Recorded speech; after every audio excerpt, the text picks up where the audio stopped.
was damaged in 2013.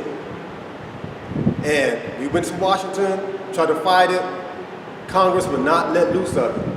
I believe that's something that we created. They damaged it. All I'm saying to you all is this: we have to respond to them. Don't just fall over and die and let them walk all over you. We must respond with our votes. Okay? Thank you, and God bless you. Thank you.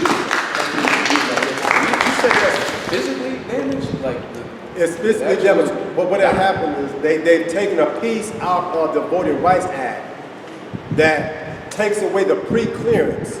In other words, the federal government cannot control anything in the states no more.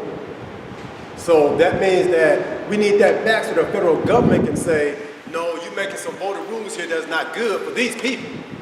And so the federal government can come in and say, no, you can't do it. But as of today, the states can do anything they want. And it's proving it right here in Ohio. We don't have no federal oversight. We need that oversight, especially for blacks and people of color. Mr. Buford, thank you so much. All right. Thank you, brother. Yes, sir. Hey, my grandmother's from the South, and she said the only people that ever tried to stop her from voting were like police and white supremacists. Yeah. So, you know, I think that says a lot just coming from where she's coming from, you know what I'm saying? It's her history. So, you know, that's important. There is power in it. There's a reason why they're trying to take that away from us. So you guys got to think about it. Once again, why are we trying to get in the system anyway? I don't know. That's just my thing. Next person is coming to the stage. She's a phenomenal woman in the community once more. You know, just like our other previous speakers. She's the executive director of the Human Relations Council. And she's also going to be coming to speak on police and community relations here in Dayton, Ohio. Would you all give it up for Katie Crosby? Good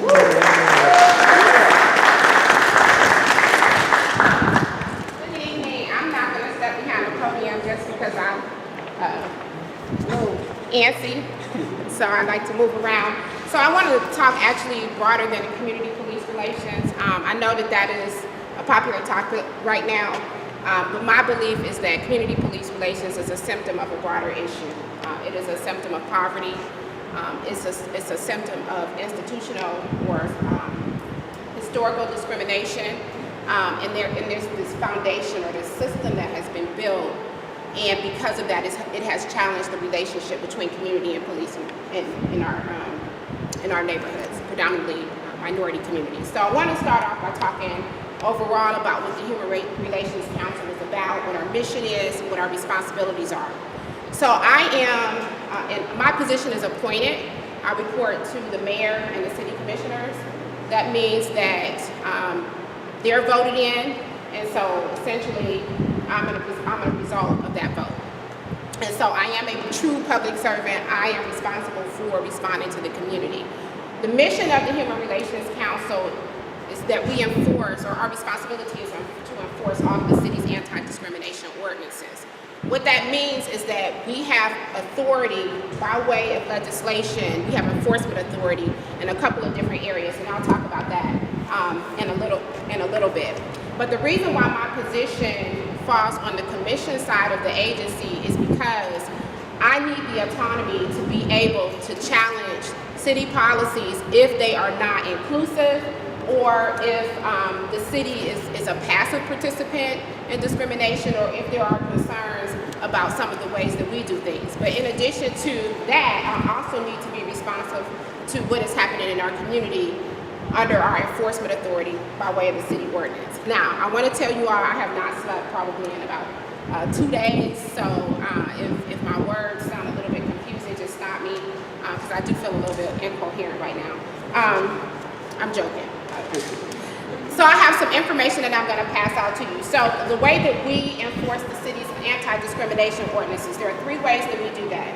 The first is through civil rights enforcement. So we have enforcement authority to investigate cases of discrimination within the city of Dayton based on housing, employment, credit, and public accommodation. So if you or anyone else feels that you have been discriminated against in the city of Dayton, we have the authority to investigate those cases.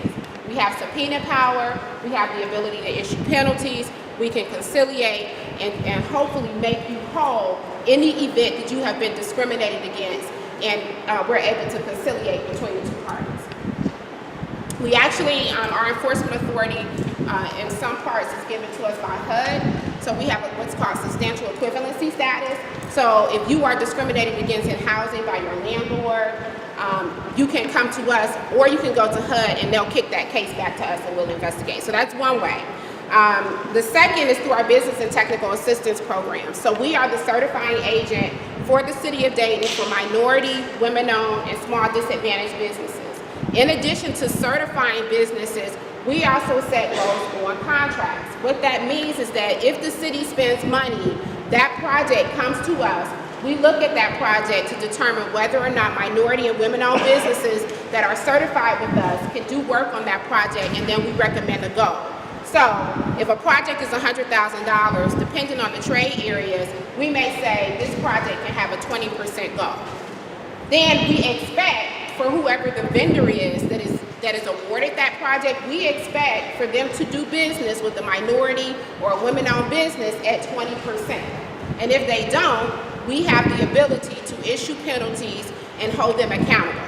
So that's the second thing that we do. We also provide business assistance. So if you have a small business and you need help building that business, we have a business assistance center and we offer free services to help you with that. That includes business plan development, helping you with access to capital, bonding, whatever you need to help build the capacity of your business. We provide those services for free.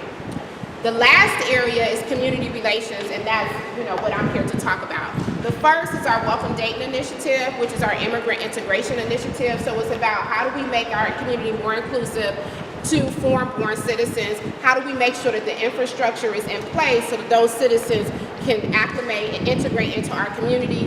That may include language access, giving them access to the social service system, helping them through the judicial system, whatever the case may be. We try to help to make sure that that infrastructure is in place for foreign-born citizens, but also to help native-born or native citizens better understand the cultural differences when foreign-born citizens move in their community. And then the last is our community police relations initiatives, which includes the Community Initiative to Reduce Gun Violence and the Community Police Council. And that's where I'm really going to focus most of my attention, and also try to answer questions. I do not work for the police department. I do not report to the police department. So if you do have questions about the way the police do things, I can answer them to the best of my ability, but more importantly, I can connect you to the right people to answer those questions. So starting with the Community Initiative to Reduce Gun Violence. SERVE has been around since 2008 in the Dayton community. It is a partnership between the Dayton Police Department, the Trotwood Police Department, and the Montgomery County Sheriff's Office. The idea behind SERVE, it is a public health model, but the idea behind SERVE is that you identify those individuals that have the highest likelihood to participate in gun violent activity, and then you give them a message to say, if you continue to behave in this way or to be violent in the community, then we're going to hit you with the full extent of the law. That's the law enforcement part of it. What our role is to work in the community, one, to help them establish community norms to push back against violence, because what we know is oftentimes in our most vulnerable communities, we have a lot of violence in those communities, but it is not the resident in that community that's committing the violence. Oftentimes it is people that are coming into the community and then leaving back out. So we need to help to empower those communities to be able to push back against violence in their communities. And then the second piece is the services. The services, we work with Montgomery County Office of Reentry to connect individuals to job skills development and other resources to help change the trajectory of their lives. What is the biggest challenge to that, do you think? What is most important to someone being able to sustain themselves and to really be productive in the community? They need jobs.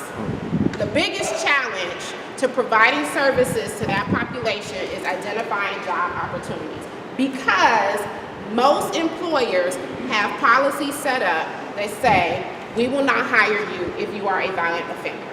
And that is the most challenging part of our job, is trying to identify opportunities for people with violent backgrounds. So we try to provide those services to the best of our ability. We work with the Office of Reentry. They have been successful, but at the same time, part of my job is trying to figure out how do we change the mindset of employers so that they also understand that in order for our community to thrive and in order for these individuals to change their life, they need employment opportunities. We know that when people have employment opportunities, that they are happier. We know that they feel they have better self-esteem, they feel better about themselves, they feel good about being able to provide for their families. We know this, we have talked to individuals.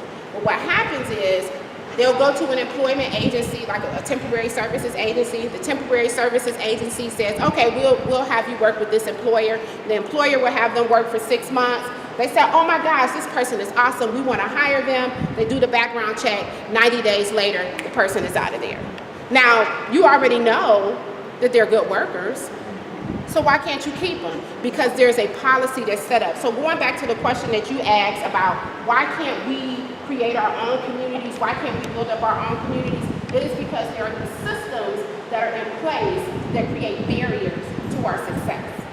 And so as a community, we have to figure out how do we work around those systems. We have to figure out how do we come together and build each other up. One of the biggest challenges that we have in our community is that we have a brain drain in the Black community.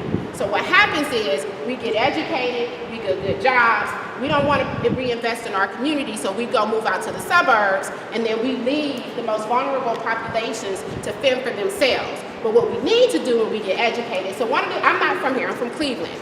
But one of the things that I wanted to do when I moved here is I wanted to live in a community that looked like the community that I was raised in. I wanted to move into a community that when I pay my tax dollars, it's going to go to the public school system that's going to educate my child. We're going to educate children that look like me who have dealt with some of the same issues I dealt with as I was raised up. So what we have to do as a community is we have to understand that we have to reinvest in our own communities. We cannot expect anybody else to do it. We are responsible for our communities. How does that impact community-police relations? Because when the police, now, I just want you all to know there are layers to this. So I'm going to talk about one layer or one aspect of it. So I'm not saying, when I make this comment, I am not saying that this addresses all issues related to community police relations.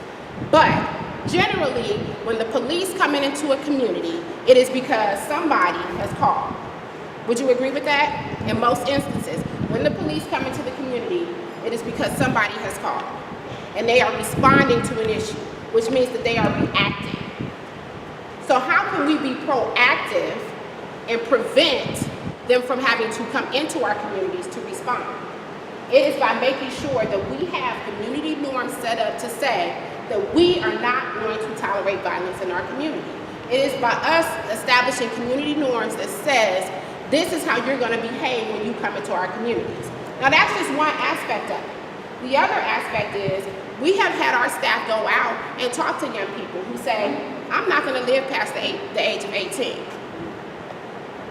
YOLO. You only live once, so I might as well get it in now. Right? So if you don't see yourself in the community, if there's these new shiny buildings that are going up and these marketing material that's going out and you don't see yourself in it, you don't feel a part of that community. You don't feel a part of that community, so you don't feel a commitment to take care of that community. You don't feel like there is a future for you, and so then it becomes this cycle of violence. It becomes this cycle of, I might as well get it in now because I'm not meant to be here anyway. That goes back to what Zakiya was saying earlier about we need to invest in our communities. We need to build up our own communities. I'm not saying that we need to separate from the greater society, but I am saying that we need to take pride in our own communities. So that's just one aspect of it. So Anthony asked me to talk a little bit about the work that the HRC is doing related to improving community police relations. Again, the HRC's belief is that community police relations is a symptom of something bigger. It is a symptom of poverty. So we are trying to do things to help deal with the economic climate in the African American community and the minority community. So part of that is the work that we do around making sure that there are opportunities for minority businesses. That's one aspect of it. The other thing that we're involved in is I am on the National Community Reinvestment Coalition Board. And one of the things that the Human Relations Council does is we work with community organizations and we make sure that banks are doing what they're supposed to do in the community to provide resources to low to moderate income communities and communities of color. The Community Reinvestment Act is an act that banks have to adhere to say that we are going to provide financial services to low to moderate income communities and communities of color. So what we do is when a bank says, hey, I want to buy this other bank, that is the best opportunity for us to step in and say, wait a minute, let me look at what you're doing in our community. You don't have a branch here, you're not providing loans for small businesses, you're not providing mortgage loans. We know that our community have properties that are under $50,000, right? Well, if a loan officer can do a loan for $100,000 or $50,000 and they get paid commission off of that loan product, which loan do you think they're gonna lend? The $100,000 loan. Do we have $100,000 properties in our community? So we have basically no loans happening in our community. So what we have to do is step in and say, wait a minute, you need to change the way that you are compensating your mortgage officers. You need to compensate them based on units instead of based on loan value, because now the loan officer has more incentive to lend no matter what the dollar value is. So those are some of the things that we do. We had a meeting earlier today with the bank. We had about 50 people in the meeting: Cincinnati, Indiana, Louisville, Kentucky, City of Dayton. I want to tell you something. The folks that represented Dayton, you would be proud. You would be proud because they were in there battling it out, saying this is what we expect from you. This is what we expect from you. This is the return on investment that we expect from you as a result of us putting our dollars into your bank. So that's another way that we're trying to change the economic climate in our community. In addition to that, we are also trying to create opportunities for community and police to have positive interactions. We're also trying to create opportunities for folks to understand each other better. We do not believe that every police officer is bad, just like all police don't believe every black person is bad. We do understand that there is a system that creates challenges for us to interact in a positive way. We do understand that there are some officers that don't act the way that they're supposed to act, just like there are some of us that don't act the way that we're supposed to act. And what we're trying to do is identify those that are willing to behave positively or to work towards improving that climate and bringing folks together to say, look, okay, let's look at some of the systemic issues that are going on here. You know, let's talk about when you come into our communities, how do we need to interact with you? Let's talk about culture, the difference between culture. Help me understand use of force. We know that that's a big deal right now. So help me understand your use of force policy. When do you use force? How does that escalate? All of those different things. We understand, one of the things that we've been talking about is do not walk into a community and say comply. Don't walk into a community and say comply, because we already know with some of the recent shootings, and one of them, the person was compliant. They did everything that they were supposed to do. So now we gotta figure out, okay, how do we deal with body language? How do we deal with mental illness? How do we deal with all of these things to make sure that people, both the police officers are safe and our community members are safe when they have these interactions? Fred is doing some work in our office now looking at different models of community police relations organizations, whether it's a community police council. We're also looking at citizen review boards. The City of Dayton has a citizens appeals board that we're looking at, you know, how does that need to function? We know that there's a lot of conversation about oversight. We've been a member of the organization called NACO, which is the National Association of Civilian Oversight of Law Enforcement. And so that has really been guiding us in terms of making recommendations about how we interact with the community and how we encourage the police to change policy and procedure, or either at least look at policies and procedures. But it's a slow process. It is a slow process. We also have the Community Police Council. If you're a City of Dayton resident and you're interested in being a part of the Community Police Council, you can apply, and there's an interview process, and I think we have about 4 or 5 seats left. So if you're interested in that, that's a way for you to have direct conversations and talk about, okay, what's happening in our communities? What are some of the things that we can do to change the relationship between community and police? We understand that that is not the only thing that we need to look at, but there are steps that we are taking to try to figure out how do we look at our own local police department to make changes. That's the other thing. With everything that is going on nationally, it's really important for you to understand the local police department, what is happening, how are they interacting in your community. Because some of the national policies that we're asking for, it may not necessarily fit your local community. It's not a cookie cutter approach. So you really need to understand what is happening with your local police department.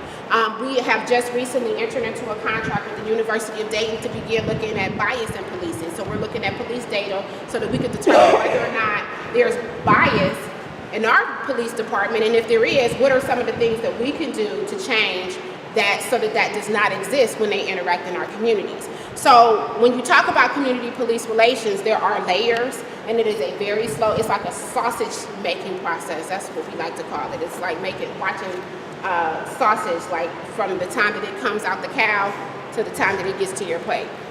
So it's not pretty. It's really not pretty. So that's some of the stuff that we're doing. We also have been doing listening tours. So we're trying to not only get quantitative data, which is the research that we're doing at the University of Dayton, but we're also trying to get qualitative data so that we can hear from the community and begin to look at, are there common things that are happening across communities that we need to address. So I'm gonna stop there and see if you all have any questions that I might be able to answer. Behind you. Let's say, like, if I were to get discriminated, whether it's through a job, apartment, police, whatever, how would I be able to prove that I was discriminated? That's our job. You come to us, you tell us the allegations, we do the investigation. And through that investigation, we will determine whether or not discrimination has occurred. If it's employment, we're gonna ask for your personnel record. We're gonna ask, whether or not they documented any issues. If they're saying it was for personnel issues. We look at comparable data. How were you treated next to somebody else that's not a minority? Say for example, you came to work late once, and a Caucasian person came to work late 5 times. You get a written reprimand, nothing happens to you. We don't see anything. We look at all of that data to try to determine if there was a culture or of discrimination, if you were treated differently because of your race, your gender, could be your religion, whatever the case may be. But we look at the data and we ask for records to be able to determine whether or not there was probable cause. I have a question. Just bear with me as I'm trying to ask it. Okay. So I'm wondering how, in this relationship that's being built, how police officers deal with what's happening nationally and locally in their community. So from let's say Colin English and that death to the most recent killings, knowing that those events change the whole psyche of a black community. Where are the conversations with them? What kind of conversations do they have with their force about, if I'm a police chief and I'm sitting with my folks, I'm like, so Tamir Rice was just killed in Cleveland. Now, we may have not killed a 12-year-old boy, but that means 12-year-old kids in Dayton are not going to be okay with us. Right. So I want to understand, what kind of conversations are they having, recognizing that communities are in traumatic spaces by these very high-profile killings, right, and that they're trying to address, trying to show up differently because of that. So I'm asking, what do you think is or what you know? So I can start off with the conversations that we're having at the leadership level. Okay. I can make some assumptions I won't say out loud. So the first thing is at the leadership level. So with the CPC, I'll give you Tamir Rice's incident, for example. We had a lot of conversation about that, and we talked about tactics. So one of the things, if you ever have an opportunity to talk to Chief Bill, he'll talk about appropriate tactics. Actually, we talked about that with Tamir Rice. We talked about that with Michael Brown, and I think with Eric Garner. We talked about this. So we talked about tactics. What are the appropriate tactics to use? What should happen is that there should be some type of barrier that allows you to assess the situation so that you don't have to act immediately and it becomes fatal. So the Community Police Council, in order for us to better understand what is happening in the community or what is happening when police are interacting with community, particularly in fatal incidents, we ask, okay, how would Dayton Police respond to this situation? In terms of how they're talking to the police force, I will tell you, the same way that it is traumatic for us, we know that when the officer's making an arrest, we know that people are saying, are you going to kill me? Because they're scared. So that experience for the officer is frustrating. So, for example, I'll give you the example with the, I'll just start in the car situation. And you're like, what the heck? I'm in the church, so I apologize if I say something, if I slip. But like you almost did. You're like, what the heck happened there? part of what is going on, so we're scared. My daughter is scared. My brother had a situation. My brother is in Brooklyn, New York. He had a situation. He's on a bike and he's trying to find directions. He rides past a black vehicle. Hey, what's up? Keep it moving. Black vehicle comes and stops him because there was somebody that looked like him, a black African American male that just stabbed somebody. So they're like, so they wanted to search him. They thought he put a gun in his back pocket, which was his cell phone because he just checked it. Now every time, my brother rides his bike regularly. Every time he rides his bike and he sees a black car, he's scared because he doesn't know what to expect in that interaction. The same way that we're scared, you have some officers, which is unfortunate, that are scared and they have these knee-jerk reactions, and unfortunately it becomes fatal for us. Going back to,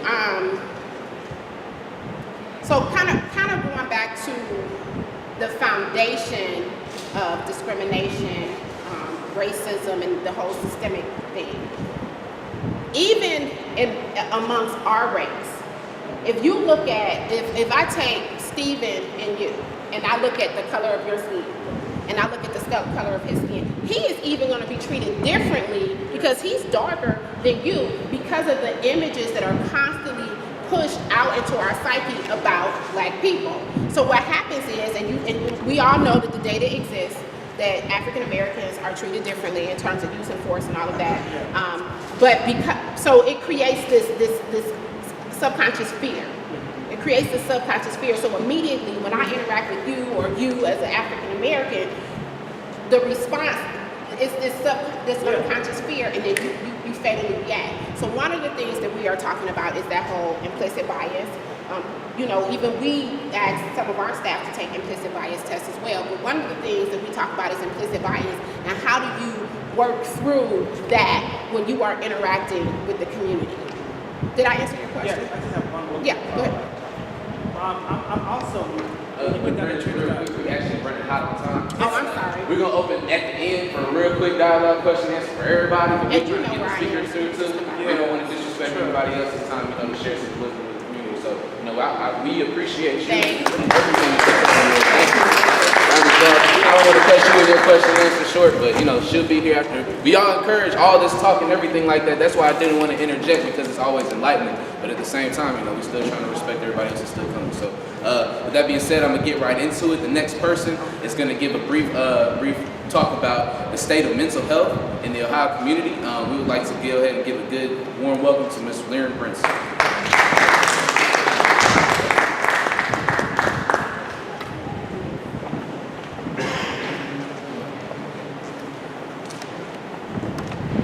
Good evening, family.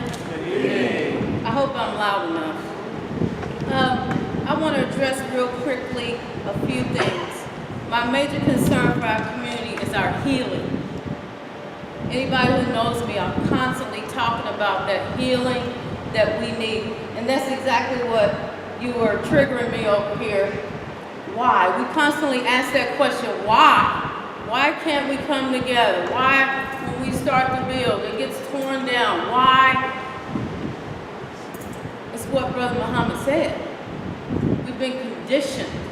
That's right. We've been conditioned, and we're continuing to be programmed. Everything we watch, everything we listen to, billboards, we are targeted in a negative way, and we need to accept it. We need to accept that we are being targeted. It's the truth. And my concern on social media is those videos. How many videos have you watched of a black man being murdered? Murdered. Constantly watching that. You are being programmed, aren't you? Yes. As a black male and a female, we are being programmed to stay in fear. We are being programmed to stay in fear, so I want you to be conscious of what you are watching, what you are listening to, what is going on in your environment. Again, I'm constantly encouraging us to take responsibility for our own visuals, what we're hearing, what we're listening to. I just want to read a little bit of stuff on trauma. I had a lot of stuff highlighted, but I know we're pressed for time. If you've experienced trauma, you may be struggling with upsetting emotions. frightening memories or a sense of constant danger. Or you will feel numb and disconnected, unable to trust other people. When bad things happen, it can take a while to get over the pain and feel safe again.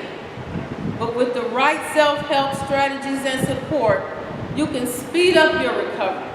Whether the trauma happened years ago or yesterday, you can heal and move on. And I want you to take a second. I want you to think about your family of origin. I want you to think about whether you have personally experienced trauma. And I'm here to tell you today, a lot of that is generational. We need to take ownership of that. And while we have these generational traumas and dysfunctions, abuse and neglect, the media is again triggering that, flooding us with that same stuff. And I feel like the reason we don't do what we think we should be doing is because we haven't healed. We haven't healed from that conditioning. We haven't healed from that condition of slavery. It continues to be passed down and passed down and passed down. And as a therapist, I know this to be true. And as a person of color, I know this to be true. As a woman, I know this to be true. And as a person who is adamant about her own healing, I have recently discovered some areas that I need to heal that go back to my mother's womb. Yeah. My mother was very ill and thought she was going to die while carrying me. I've heard women talk about toxemia. Any of you women experienced toxemia while they were pregnant. And if you think back, what was going on in my life at that time while I was carrying that baby was affected, whether you realize it or not. So I've recently been going through a lot of healing myself, and it's not nice. It's not pretty. It's painful, but it's necessary. And I'm asking you to get the support that you need. Another thing I'm very passionate about is meditation. I don't care what spiritual practice you adhere to or you involve yourself in, but meditation is one thing that I know is a healing practice. Because meditation healed my body. 10 years ago now, I was suffering from rheumatoid arthritis. Anybody know what that is? Oh, yeah. Excruciating pain. Absolutely. And my fingers were starting to get that deformed look, and I wake up in the morning, my wrist hurt, fingers, anything with a joint hurt. But I'm like, wait a minute. I don't believe in a God that gives me stuff. And I don't believe in the devil, so I got something that needs to be healed. I knew that. I had watched my mother pass away.